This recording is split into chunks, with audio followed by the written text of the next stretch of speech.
5 अगस्त का दिन इतिहास में दर्ज होगा, क्योंकि 5 अगस्त के दिन मोदी सरकार ने बड़े बड़े महत्वपूर्ण निर्णय लिए हैं, जिसमें कि धारा 370 को समाप्त करना, राम जन्मभूमि निर्माण का भूमि पूजन करना और आज 1 करोड़ लोगों को एक ही दिन में मुफ्त राशन देकर एक और रिकॉर्ड कायम किया है। धारा 370 को लेकर पूरे कश्मीर में, जम्मू में उत्साह है, लोगों में खुशी है और वहाँ उत्साह मनाया जा रहा है। इस पर पीडीपी की जो प्रमुख हैं महबूबा मुफ्ती, उन्होंने ट्वीट किया और उन्होंने कहा कि आज का दिन जम्मू और कश्मीर के लिए मातम का दिन है, लेकिन बड़े अफसोस की बात है कि बीजेपी वाले इस खुशियां मना रहे हैं। युवकों को अब ये लगने लगा है कि जो कश्मीर के नाम पर आज़ादी आज़ादी के नारे लगते थे और ये कहा जाता था कि तुम्हारी आज़ादी के लिए पाकिस्तान तुम्हारे साथ है, हमारे साथ मिलकर के सेना पे पत्थर बजाओ, हमको चाहिए आज़ादी, हम क्या मांगे आज़ादी।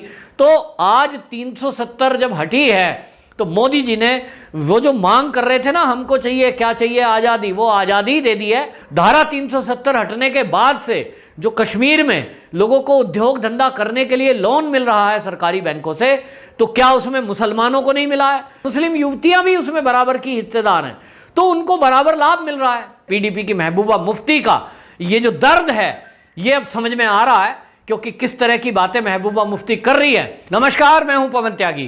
5 अगस्त का दिन इतिहास में दर्ज होगा, क्योंकि 5 अगस्त के दिन मोदी सरकार ने बड़े बड़े महत्वपूर्ण निर्णय लिए हैं, जिसमें कि धारा 370 को समाप्त करना, राम जन्मभूमि निर्माण का भूमि पूजन करना और आज 1 करोड़ लोगों को एक ही दिन में मुफ्त राशन देकर एक और रिकॉर्ड कायम किया है। और मोदी जी ने ऐसे में उन लोगों को संबोधित करते हुए ये बताया कि पहले की सरकारें किस तरह से केंद्र के द्वारा दी जा रही योजनाओं को मार लेते थे, उनके हक को, और भ्रष्टाचार के कारण जो जिन लोगों तक वो सुविधा पहुंचनी चाहिए वो पहुंच ही नहीं पाती थी।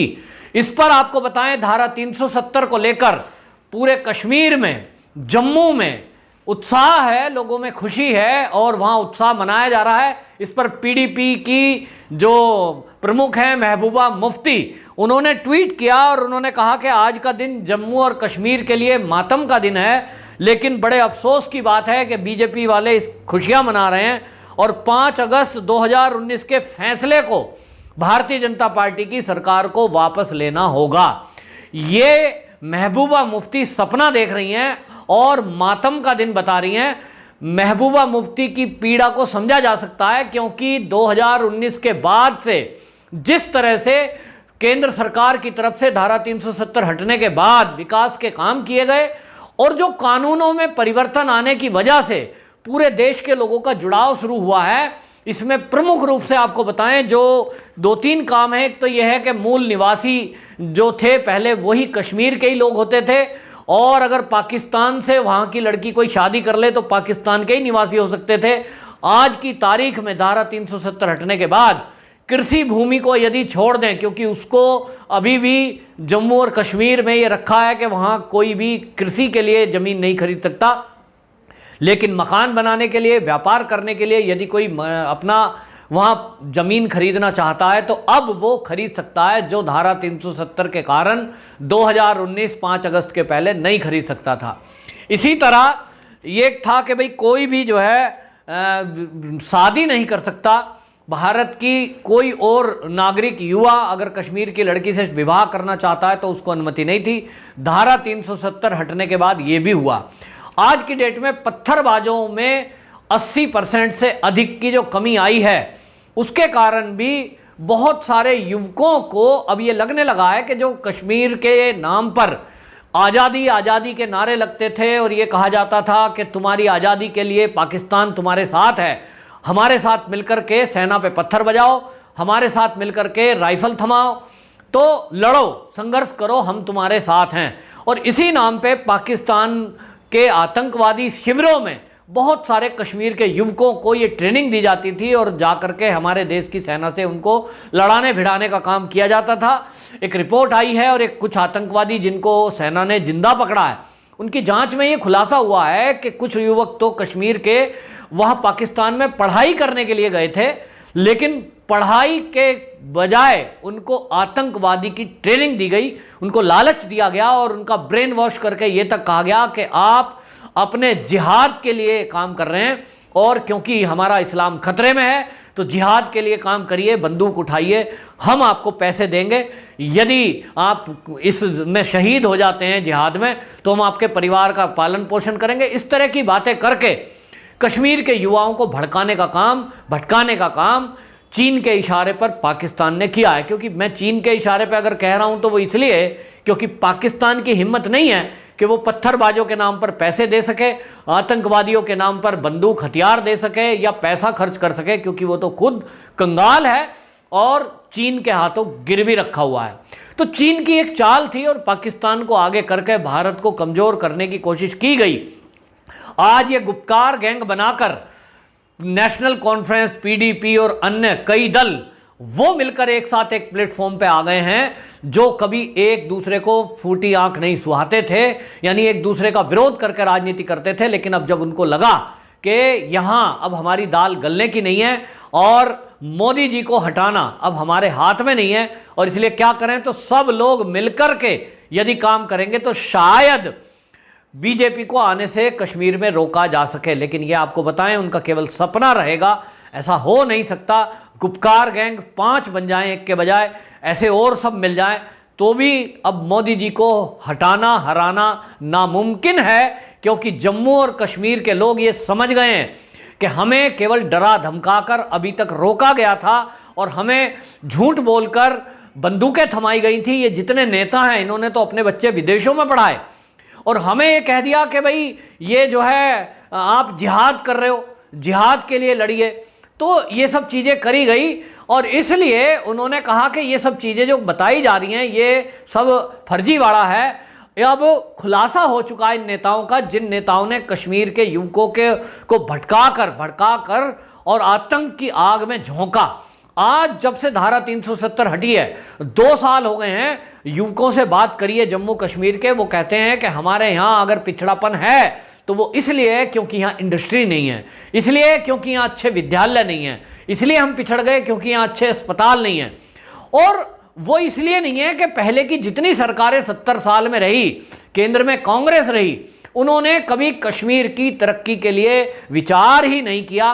केवल उन्होंने कश्मीरियों को, कश्मीरियत को यूज किया और ये सोचा कि भाई इनको तो आतंकवादी बनाओ, लड़ाओ और भ्रम में रखो। यदि इनको असली बात पता लग गई और ये मेन स्ट्रीम में आने की बात करने लगे तो फिर यहाँ का रोजगार मांगेगा युवा, यहाँ के लोग तरक्की की बात करेंगे और ये सोचने मत दो। और हमेशा आपने देखा नारे लगते थे, हमको चाहिए आज़ादी, हम क्या मांगे आज़ादी। तो आज 370 जब हटी है तो मोदी जी ने वो जो मांग कर रहे थे ना, हमको चाहिए क्या चाहिए आज़ादी, वो आज़ादी दे दी है। आज आज़ाद हो गया है कश्मीर। पहले गुलाम था कश्मीर पाकिस्तान का, क्योंकि कहीं ना कहीं वो इंटरफेयर करा रहा था और उसी के कहने में कश्मीरी लोग चल रहे थे। पाकिस्तान जो चाहता था वही आतंकवादी घटनाएं वहां करा देता था। आज की डेट में कश्मीर के लोग अपना रोजगार कर रहे हैं, अपना व्यापार बढ़ा रहे हैं, अपने बच्चों को पढ़ाने के बारे में सोच रहे हैं, ना कि आतंकी घटनाओं के बारे में। और कश्मीर के लोगों को अच्छे से समझ में आया है कि जिस कांग्रेस ने 70 साल बीजेपी के नाम पे देश के लोगों को डराया, पहले जनसंघ थी फिर बीजेपी बनी और ये कहते रहे कि ये तो आरएसएस वाले हैं, अगर ये सत्ता में आ गए तो ये तो मुसलमानों को मार देंगे, ये तो यहां से भगा देंगे। इनकी एक पोल पट्टी खुली है क्योंकि ये झूठ बोलते रहे। आज 2014 से आज देखिए मोदी सरकार को आए हुए 14 से लेके और अब 7 साल हो गए हैं। इस 7 साल में मोदी जी ने एक सूत्री कार्यक्रम यदि किया है तो वो है सबका साथ सबका विकास, सबका विश्वास। और इस सबका साथ सबका विकास के तहत अगर आज 80 करोड़ लोगों को अन्न मिल रहा है, उनको पीडीएफ के जरिए, सरकार की निशुल्क योजना के जरिए, मुफ्त राशन के जरिए 80 करोड़ लोगों को राशन मिल रहा है, तो वो 80 करोड़ में मुस्लिम भी हैं। ऐसा नहीं है कि मुसलमानों को छोड़ दिया गया है, भाई इनको नहीं मिलेगा, आरएसएस की सरकार आ गई है, अब तो आरएसएस के ही प्रधानमंत्री हैं, आरएसएस के ही मंत्री बैठे हैं, तो भाई अब आरएसएस का ही तो राज्यपाल कश्मीर में बैठा है, तो भाई अब क्या करो, अब भैया इन्हें मुसलमान को तो कुछ मत दो, इन्हें भूखा मरने दो। ऐसा है क्या? मैं पूछता हूं कांग्रेसियों से, या जो कांग्रेस की फेवर लेते हैं वो बताइए मुझे जरा, कि 70 साल जिस कांग्रेस ने आरएसएस को ये कह के बदनाम किया कि यदि सरकार में आरएसएस आ गई, ये बीजेपी वाले आ गए, मुसलमानों को तो मार देंगे, मुसलमानों को तो ये भगा देंगे, इनका तो बिल्कुल ही हालत खराब कर देंगे। और आज मुझे बताइए, आज 7 साल मोदी सरकार को सत्ता में बैठे हुए हो गया, क्या ऐसा कोई योजना बताइए कि यदि यहां 1.5 करोड़ लोगों को जो गैस बटी है वो गैस में क्या मुसलमानों को नहीं मिली? धारा 370 हटने के बाद से जो कश्मीर में लोगों को उद्योग धंधा करने के लिए लोन मिल रहा है सरकारी बैंकों से, तो क्या उसमें मुसलमानों को नहीं मिला है? 99% मुसलमानों को मिला है, क्योंकि वहां तो है ही हिंदू, 1-8% ही बचा है। तो ये सब लोगों को अब समझ में आया कि जिस बीजेपी को ये कांग्रेसी, ये समाजवादी, ये पीडीपी वाले, नेशनल कॉन्फ्रेंस वाले ये बदनाम करके और हमसे वोट ले रहे थे, आनंद अपना कर रहे थे, पैसे खुद बना रहे थे, ये सब लोग खाली बीजेपी को बदनाम करने का काम कर रहे थे और अपना उल्लू सीधा कर रहे थे। अपने स्वार्थ में ये लोगों को लड़ा रहे थे, बदनाम कर रहे थे बीजेपी को। बीजेपी तो वास्तव में वो पार्टी है जो सबका साथ, सबका विकास की बात करती है। ये बात आज देश के अल्पसंख्यक समाज को आ चुकी है और इसलिए देश के अल्पसंख्यक अब बीजेपी के साथ खुलकर सामने आने लगे हैं। बहुत सारे लोग अब देश में ये विचार करने लगे हैं कि हमने अभी तक, आप देखिए मोदी जी को जितने आप चुनाव उठा के देख लीजिए, हमेशा विरोध करने का काम किया है। मतलब अभी पश्चिम बंगाल में भी चुनाव हुए हैं, फिर बिहार में चुनाव हुए हैं, ये ओवैसी की पार्टी हमेशा गई, इसने क्या मीटिंग करी है? मीटिंग करके यही लोगों को समझाया, भाई जो बीजेपी को हरा सकता है बस उसको वोट दे दो, बेशक ओवैसी को मत देना। और यही विचार किया कि बस बीजेपी को बाहर रखना है सत्ता से, मुसलमानों की वोट बीजेपी को नहीं मिलती। ये अब 1% 2% पे आई है, लेकिन उसके बावजूद मोदी जी 2 टर्म के मुख्यमंत्री बने हैं, 14 से लेकर अब तक सरकार चल रही है। उन्होंने एक भी योजना ऐसी लॉन्च नहीं करी जिसमें यह कहा हो, जैसा आमतौर पे राजनीतिक दल तो करते हैं कि इस कॉलोनी से, इस मोहल्ले से, इस शहर से हमें वोट नहीं मिली, अब इस कॉलोनी में सड़कें हम नहीं बनाएंगे। मोदी सरकार ने ऐसा नहीं किया। मोदी सरकार का अल्पसंख्यक कल्याण मंत्रालय अलग से काम कर रहा है मुसलमानों के उत्थान के लिए, और उसके लिए जो कुछ कर सकते हैं, चाहे वो शिक्षा के क्षेत्र में है, चाहे वो उद्योग के क्षेत्र में है, चाहे उनकी सामाजिक उन्नति के लिए है, ये सारा मंत्रालय काम कर रहा है। और केंद्र सरकार की जो योजनाएं हैं उन सबका लाभ उनको बराबर दिया जा रहा है, बिना किसी भेदभाव के। तो जो पढ़े लिखे वर्ग हैं और अब जो पढ़े लिखे नहीं भी हैं, मैं खुद उत्तर प्रदेश से हूं, उत्तर प्रदेश के गांव-गांव में जो योगी सरकार की तरफ से भी स्वयं सहायता समूह चल रहे हैं, उस समूह में महिलाओं को बैंक से लोन मिल रहा है, सरकार मदद कर रही है और वो अपना रोजगार कर रही हैं। तो अपना रोजगार करने के लिए उसमें हिंदू हैं तो मुसलमान भी हैं, मुस्लिम युवतियां भी उसमें बराबर की हिस्सेदार हैं, तो उनको बराबर लाभ मिल रहा है। 10,000 20,000 रुपया घर बैठे वो कमा रही हैं अपना घर का काम करते हुए। कोई सेवैयां तोड़ रहे हैं तो उसको बाजार में बेच रहे हैं, सरकार ले रही है, कहीं अचार डाल रहे हैं, कहीं मास्क सिल रहे हैं, और ये पूरे गांव-गांव में उत्तर प्रदेश में चल रहा है। और उत्तर प्रदेश में यदि आप किसी गांव में जाएंगे आप देख सकते हैं। तो लोगों को समझ में आया है, पढ़े लिखे हों या अनपढ़, कि ये हमें झूठ बोला गया, हमें केवल भटकाया गया, भड़काया गया।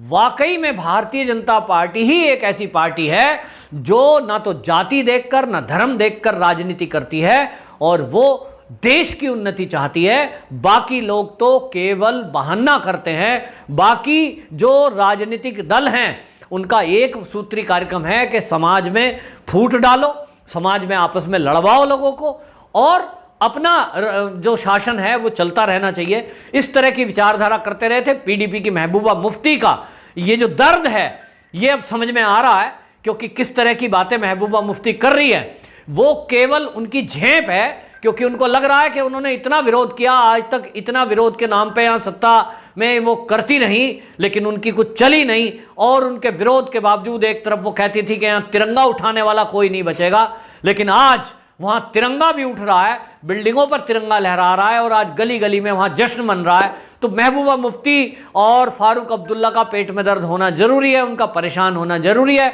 समझ में आता है। लेकिन महबूबा मुफ्ती जी, आप जो कह रही हो कि ये 370 वापस लगानी पड़ेगी, ये आपका सपना है और ये सपना आपके जीते जी जिंदगी में कभी भी पूरा नहीं होगा। और जब तक मोदी सरकार है तब तक तो पूरा होना नहीं। और अब देशवासियों ने तय किया है कि मोदी सरकार यानी बीजेपी की सरकार हमेशा रखनी है, जिसने देश की इतनी उन्नति की है। वंदे मातरम।